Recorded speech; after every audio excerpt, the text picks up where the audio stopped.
ಮಕ್ಕಳು ಬಂತಲ್ಲಮ್ಮ ಬಂದಿದ್ಯಾ ಆಗಿದೆ ನಿಮ್ಗೆ ಮಂಜೂರಾತಿ ನಿಮಗೆ ಅನುದಾನ ಕೊಟ್ಟಿರೋದಕ್ಕೆ ಮತ್ತೆ ಇನ್ನೂ 2 ತಿಂಗಳಲ್ಲಿ ಇನ್ನೂ ಒಂದು 4,12,500 ರೂಪಾಯಿ ಕೊಡ್ತೀವಿ. ಮತ್ತೆ ನಿಮ್ದು ಇವಾಗ ಡಾಕ್ಯುಮೆಂಟ್ಸ್ ಎಲ್ಲಾನು ನಮ್ಮ ನೀವು ಕೊಟ್ರೆ 1 ತಿಂಗಳ ಒಳಗಡೆ ನಿಮ್ಗೆ ಸರ್ಕಾರಿ ನೌಕರಿ ಸಿಗುತ್ತೆ.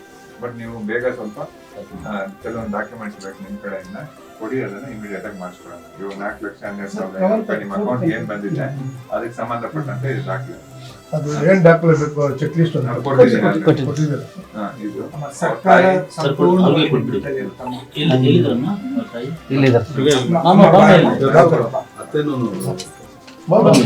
ಪೆನ್ಷನ್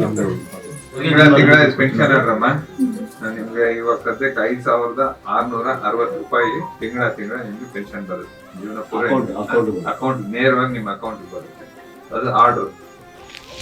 MLA ಸಾಹೇಬ್ರು ನಿಮ್ ಮನೆಗೆ ಬಂದ್ಮೇಲೆ 2 ದಿವಸದಲ್ಲಿ ಇದೆಲ್ಲ ಮಾಡಿದಾರಮ್ಮ. 2 days ಅಲ್ಲಿ 2 ದಿವಸ ಇದಾಗಿದೆ. ಆಮೇಲೆ 1 ತಿಂಗಳಲ್ಲಿ ಕೆಲಸ ಸರ್ಕಾರಿ ಕೆಲಸ, ನಮ್ಮ ಗೌರ್ಮೆಂಟ್ ಕೆಲಸ. ಆಮೇಲೆ ಯಾರು ಏನ್ ಹೇಳಿದ್ರು ನೀವು ಯಾವುದೇ ಕಾರಣಕ್ಕೂ ಏನು ಕೇಳಬಾರ್ದು. ಸರ್ಕಾರ ಸಂಪೂರ್ಣ ನಿಮ್ ಜೊತೆಲಿದೆಯಮ್ಮ.